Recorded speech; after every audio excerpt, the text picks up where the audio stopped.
If you've noticed that your legs feel different than they did 10 years ago, heavier, weaker, harder to trust, stay with me because what I'm about to share in this video might be the most important thing you hear all week. Not because it's scary, because nobody told you the truth about what's actually happening inside your body after 60, and once you understand it, you finally have the power to do something about it. So before we get into the heart of this, do me one favor.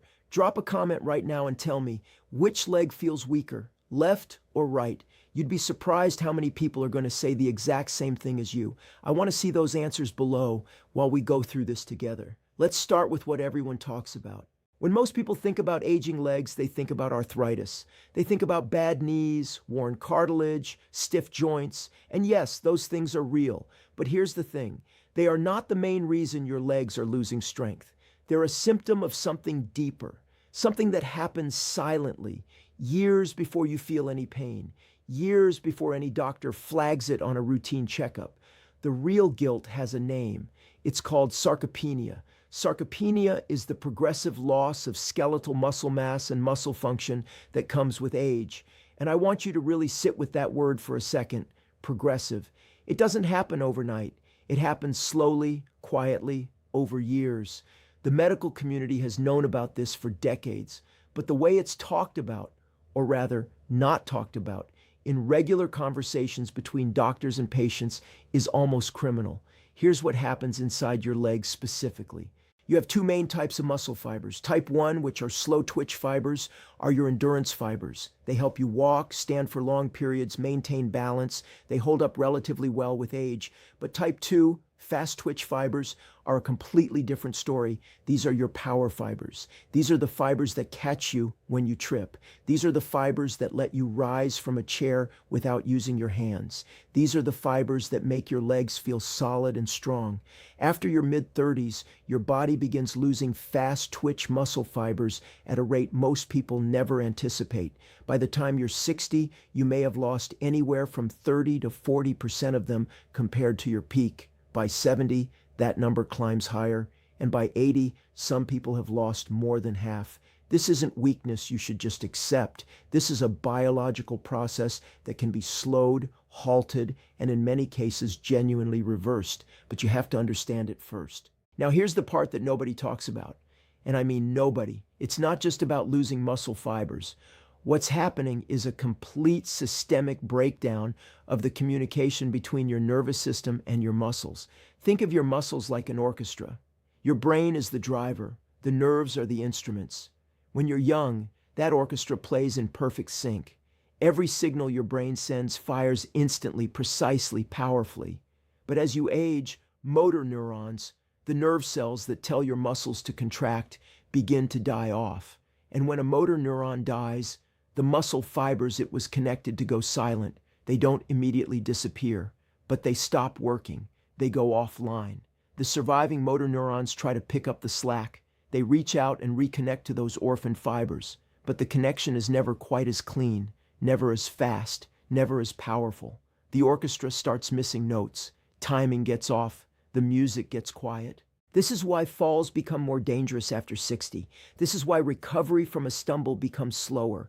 This is why your legs feel unreliable in a way that's hard to describe but impossible to ignore. It's not your joints. It's your nervous system losing its grip on your muscles. And here's the deeply frustrating part for most people. This process accelerates when you become less active, because inactivity starves the surviving motor neurons of the stimulus they need to maintain those connections.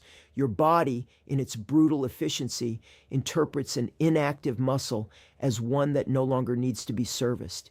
Use it or lose it isn't a motivational poster. It is a neurological law.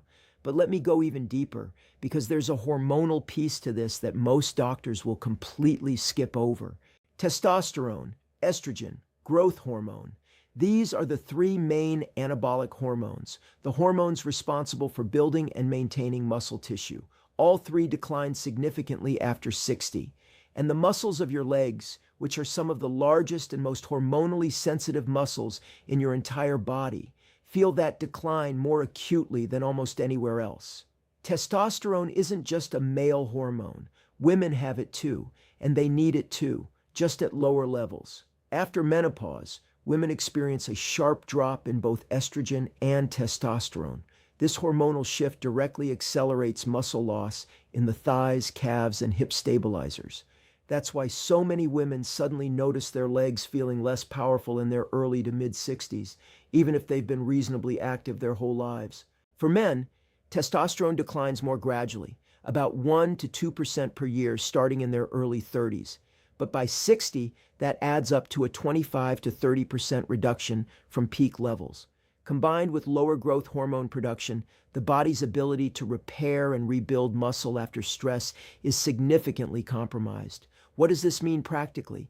It means that even if you exercise, your recovery is slower. Your muscles don't rebuild as efficiently. The gains you make are harder won and lost more quickly. This is not a reason to give up. It is the exact reason why you need a smarter approach, not harder, smarter.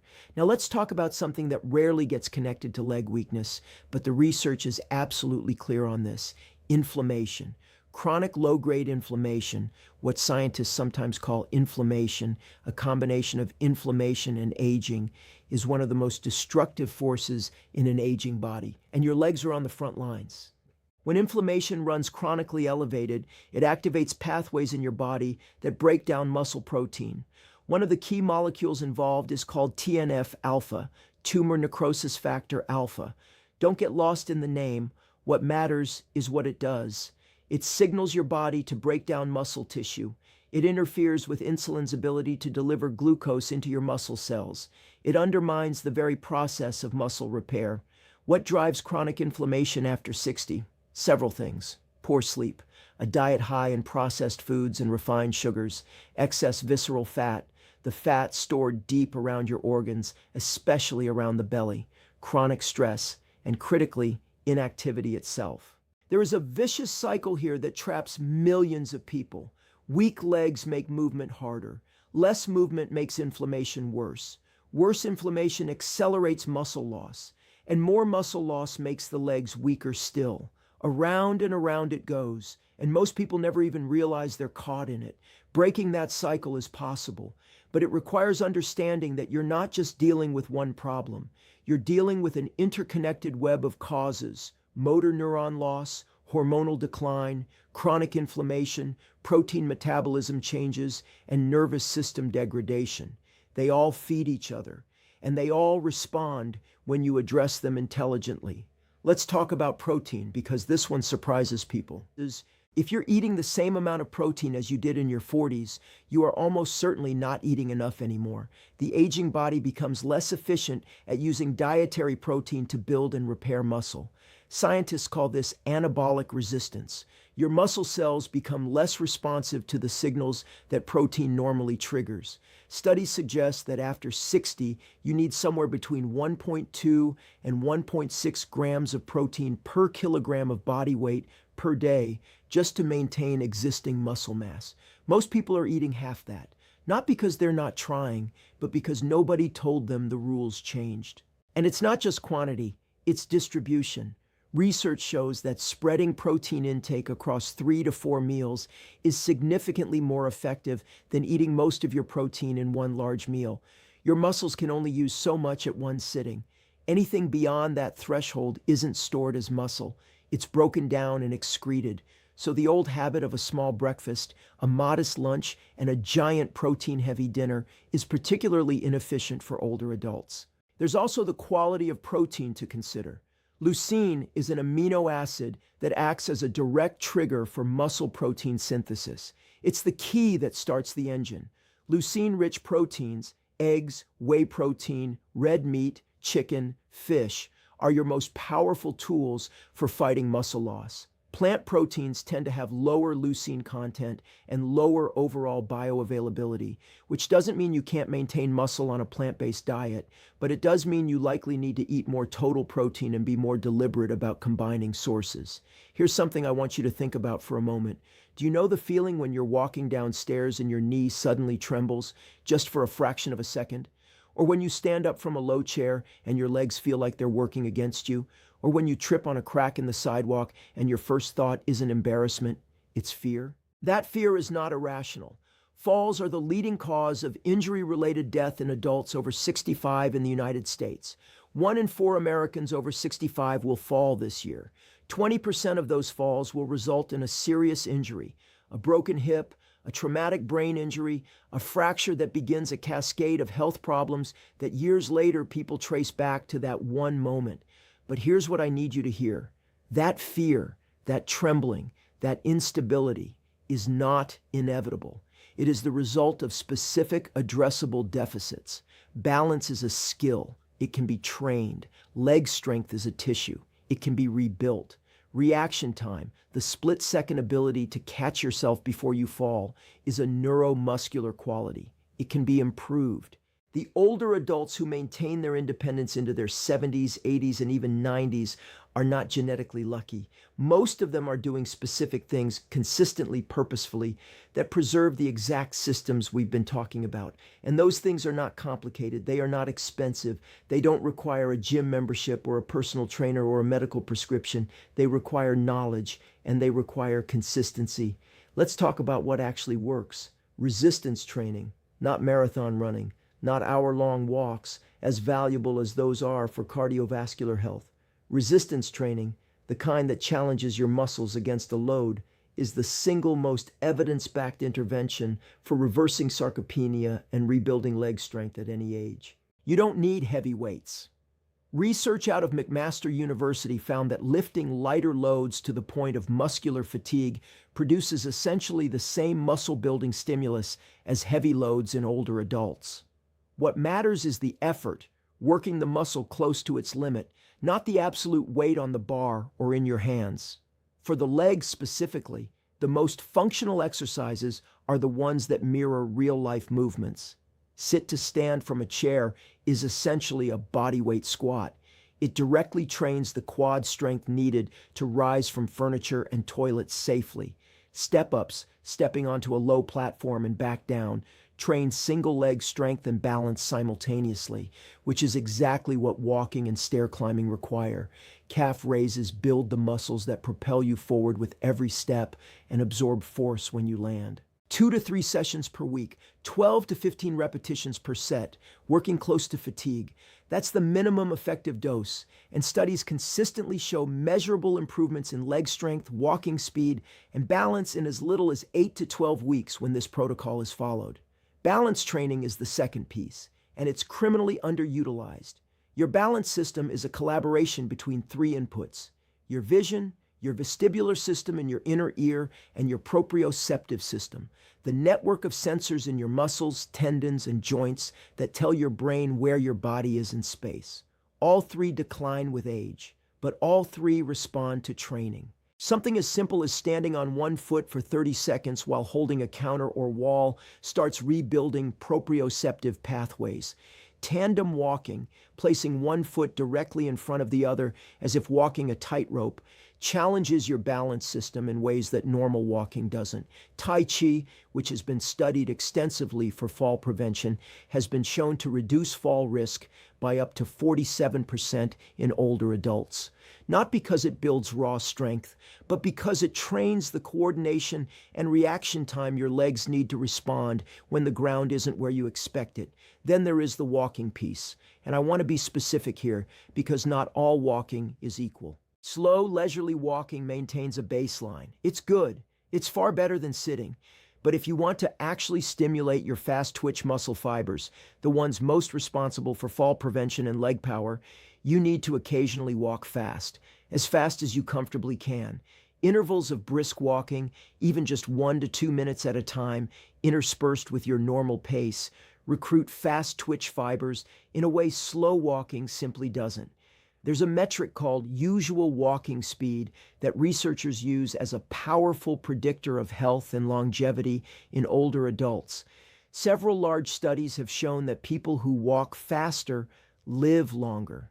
Not because walking fast is magic, but because the ability to walk fast is a reflection of the underlying health of the neuromuscular and cardiovascular systems. When you work to improve your walking speed, you're working on all of those systems simultaneously. Sleep. I can't leave this out. The majority of muscle protein synthesis, the rebuilding of muscle tissue, happens at night. Growth hormone, which plays a central role in muscle repair, is released primarily during deep sleep.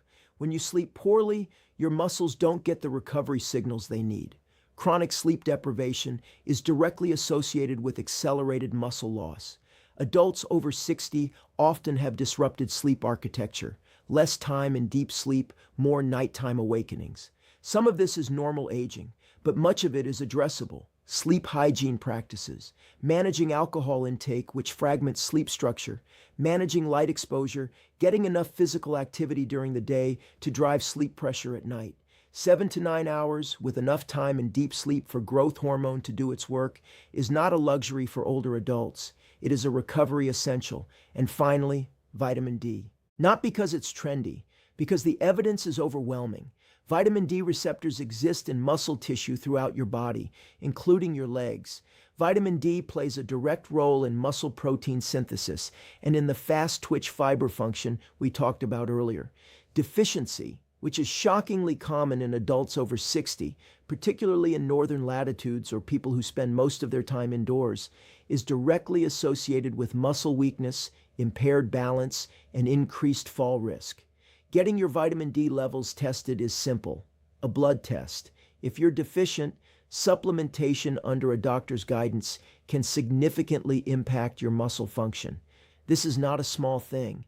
Multiple randomized controlled trials have shown that correcting vitamin D deficiency in older adults improves muscle strength and reduces fall risk. It's one of the easiest interventions available, and it's one of the most overlooked. Here's where I want to bring everything together. Your legs are not failing because of age.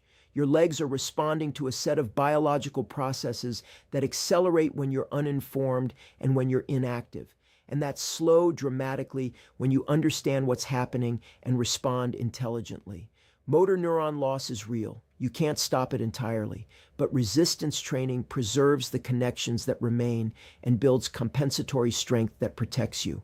Hormonal decline is real. You can't stop it entirely, but sleep, resistance training, managing body composition, and in some cases working with your doctor on hormonal health can significantly moderate its impact. Chronic inflammation is real, but diet quality, sleep, and regular movement are powerful anti-inflammatory tools that require no prescription. Anabolic resistance to protein is real, but knowing that you need more protein distributed more evenly through the day and prioritizing leucine-rich sources gives you a direct response. The nervousness you feel in your legs, that sense that they aren't quite yours anymore, that is reversible. Not immediately, not magically, but consistently, measurably, over weeks and months. Before you go, I need you to do something. Scroll down right now and leave a comment telling me, what's the one thing from this video that surprised you most? Was it the motor neuron piece? Was it the protein distribution? Was it the inflammation connection? I genuinely want to know because your answers help me understand what to go deeper into in future videos. And if this gave you something useful, something you didn't know before, share it with someone who needs it, a spouse, the parent, a friend who keeps saying their legs aren't what they used to be. The information in this video doesn't cost them anything, but it could change everything about the next 10 years of their life. The strength you want is still within you. You just needed to know where to look.